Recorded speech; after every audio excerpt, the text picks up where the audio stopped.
Parle, Seigneur, ton serviteur écoute.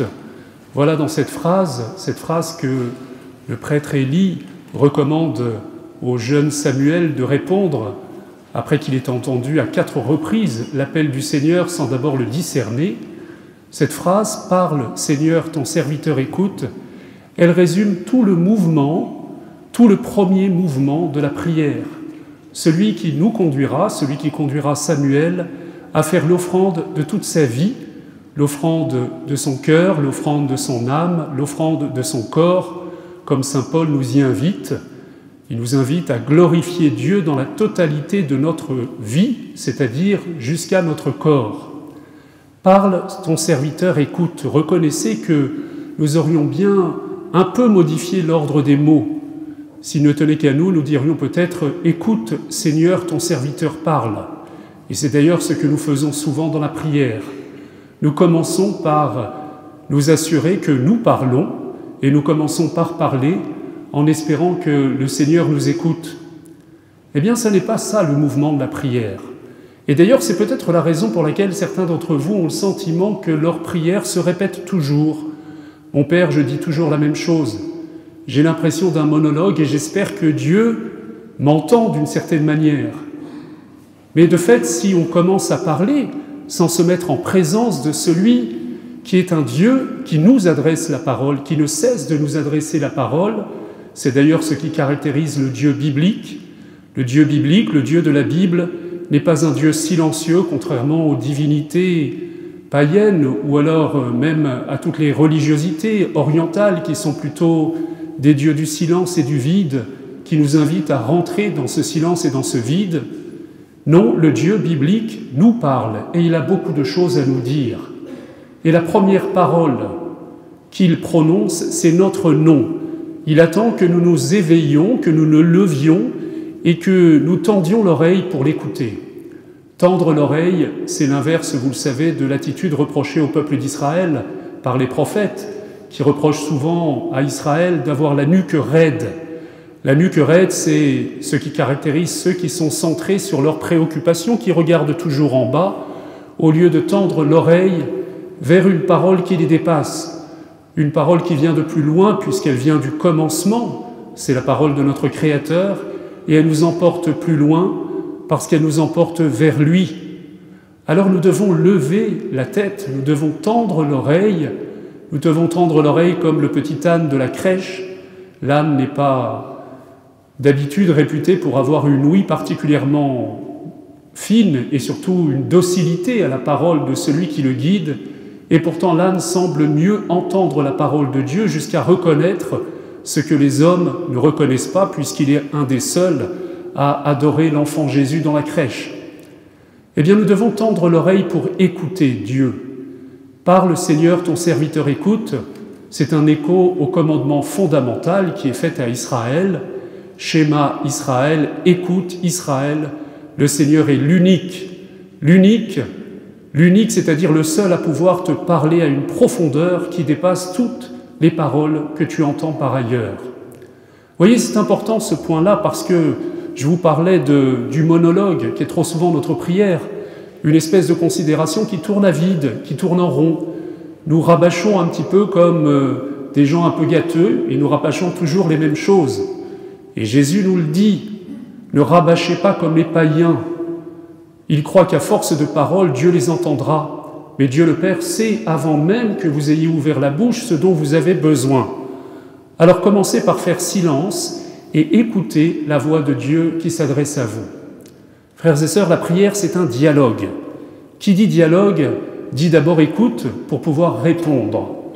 Qui dit dialogue, dit mise en présence d'un autre qui s'adresse à nous. Vous savez, vous avez peut-être fait cette expérience, nous parlons à quelqu'un et nous lui racontons notre journée, et au bout de 10 minutes, nous lui disons « Et toi, à propos, ça va bien ?»« Oui, sauf que j'ai perdu maman il y a 1 heure. » Et là, nous sommes tout gênés, parce que nous sommes partis très vite dans notre idée, centrés sur nous-mêmes, et nous avons oublié que la rencontre est d'abord un dialogue qui suppose l'attention à l'autre, l'écoute de l'autre, et c'est dans la mesure où il nous adresse la parole que ça renouvelle nos propres pensées et que notre propre parole n'est qu'une réponse à l'initiative de l'autre, à l'initiative de Dieu.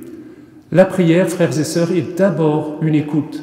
C'est pour ça que c'est si important qu'à la messe, nous commencions par la liturgie de la parole et que nous prenions le temps, que nous préparions ce moment que nous sommes en train de vivre. J'essaie de vous faire entrer un peu plus profondément dans ce que vous avez entendu et reconnaissez qu'elle est si riche. Elle est si riche que, eh bien, rassurez-vous, je ne le ferai pas, mais si je devais commenter la richesse de la parole aujourd'hui, j'en aurais pour 2 heures ou 3 heures et demie, à moins que vous me le demandiez et que vous insistiez pour cela. Mais je ne suis pas très sûr en voyant vos mines maintenant. Alors je suis obligé de simplement insister sur un des aspects, mais il y en a tant. Est-ce que vous tendez l'oreille? Est-ce que dans les heures, dans les jours qui ont précédé la célébration eucharistique, vous avez déjà médité la parole de Dieu? Est-ce que vous avez pris le temps de la lire? Est-ce que vous avez pris le temps d'écouter, d'entendre ce que Dieu vous disait à vous personnellement? Si nous faisions un sondage maintenant, je pourrais interroger chacun d'entre vous pour savoir quelle est la parole qui a résonné dans votre cœur. Eh bien, vous seriez surpris de voir qu'il y a autant de paroles qui ont résonné dans le cœur à partir de la même qu'il y a de personnes ici rassemblées ce soir. C'est d'ailleurs l'action, le propre de l'action de l'Esprit Saint. L'Esprit Saint, c'est celui qui fait que le Verbe se fait chair dans le sein de la Vierge Marie, certes, mais aussi dans chacune de nos vies. La parole de Dieu, le Verbe, eh bien, va prendre vie par l'action de l'Esprit Saint si nous l'écoutons. Et vous l'avez entendu à propos de Samuel, l'enfant Samuel, on nous dit cette merveilleuse conclusion: il ne laissa vaine aucune des paroles qui lui furent dites de la part de Dieu. Et si vous voulez vous en convaincre, lisez les 2 livres de Samuel. Samuel, c'est ce grand prophète, et le prophète, ce n'est pas d'abord celui qui parle, c'est celui qui écoute la parole de Dieu et qui fait en sorte que dans sa vie à lui, cette parole ne reste pas lettre morte et que dans la vie de ses frères, eh bien, elle se prolonge. C'est celui qui s'assure que ses contemporains, ceux qui l'entourent, entendent bien cette parole et l'accueillent bien dans leur vie. Alors c'est le premier mouvement, nous tendons l'oreille, et il faut tendre l'oreille parce que Jésus parle et il se retourne et il marche. C'est assez curieux dans l'appel des 2 premiers disciples, à commencer par André, notre saint patron, qu'ils entendent cette parole qui s'adresse à eux d'abord par l'intermédiaire de Jean le Baptiste. Ils se mettent à la suite de Jésus. Le plus souvent, nous avons l'impression qu'il est silencieux, nous le voyons de dos parce qu'il nous entraîne vers le Père, et parfois il se retourne. Il se retourne et nous pouvons entrevoir son visage ou tout simplement, plus profondément, entendre sa parole qui s'adresse à nous personnellement. Et si nous répondons à cette parole, à son invitation, comme Jean, le premier des disciples avec André, eh bien nous aurons le désir d'aller plus profondément dans la communion avec lui. Nous lui demanderons peut-être « Où demeures-tu » Elle est magnifique cette phrase. « Où demeures-tu » c'est le désir de l'âme. C'est évidemment peut-être le désir de Jean et André de visiter la maison de Nazareth, et ils ont peut-être apprécié la belle architecture qui était l'œuvre probablement du charpentier, de Joseph. Mais vous l'avez compris, il y a quelque chose d'infiniment plus profond. Ils virent où ils demeurèrent, c'était environ la 10e heure. C'est une heure très précise. Si vous allez dans un monastère, les offices scandent les différentes heures. Il y a tierce, sexte et none, la 3e heure, la 6e heure et la 9e heure. C'est-à-dire les 3 stations de la passion du Christ. Les 3 étapes. À la 3e heure, Jésus a été arrêté. Il a été condamné à mort. À la 6e heure, il a été crucifié. À la 9e heure, c'est-à-dire vers 3 heures de l'après-midi, il est mort. Donc dire qu'à la 10e heure, on le rencontre, c'est qu'on le rencontre toujours dans le mouvement de son offrande, dans le mouvement par lequel qu'il s'offre au Père. On le rencontrera parce qu'il demeure profondément dans la présence du Père. Le mystère de Jésus, c'est le mystère d'une vie offerte de toute éternité à son Père. Alors si vous voulez communier avec lui, vous devez d'abord écouter sa parole, écouter son appel, le suivre, méditer la parole plus profondément, et puis vous laisser entraîner avec lui.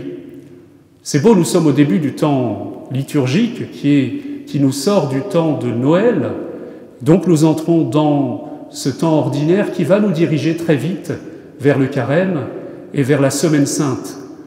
D'ailleurs, la semaine dernière, nous l'avons annoncé, la liturgie propose d'annoncer, au moment de la fête de l'Épiphanie, de mettre en perspective toutes les grandes fêtes qui vont culminer au moment de la passion du Christ, de sa résurrection et de son ministère pascal. Ça veut dire que la direction de notre vie, c'est le mystère pascal, c'est la mort et la résurrection de Jésus, c'est l'offrande de Jésus. Frères et sœurs, ça signifie une chose, c'est que si Jésus est là où on s'offre au Père, si Jésus nous dit sans cesse qu'une vie réussie, sa vie, c'est une éternelle offrande à la gloire du Père, si nous voulons le retrouver, si nous voulons le suivre, nous n'avons pas d'autre choix que nous offrir tout entier. Frères et sœurs, la joie vient toujours du don, mais le don est exigeant et le don est total. Et la deuxième lecture est sans ambiguïté là-dessus. La débauche, ou toute forme de manière de prendre possession de notre vie, de notre sexualité, de la sexualité des autres, c'est une manière de prendre au lieu de donner, au lieu de s'offrir, au lieu de se laisser entraîner par l'offrande gratuite, totale de Jésus. Il y en a parmi vous qui se préparent au mariage, il y en a qui y pensent, ce serait normal à votre âge. N'ayez pas peur de vous engager, mais n'ayez pas peur d'être exigeant aussi, de vous préparer à cet engagement. N'ayez pas peur de dire non à toutes les contrefaçons de la véritable offrande, d'une sexualité qui n'a aucune, finalement, responsabilité, qui n'a d'autre horizon que la consommation immédiate, comme la société de consommation. Je vous le dis, c'est un mirage, c'est un mensonge. Et vous devez lutter fortement contre ça.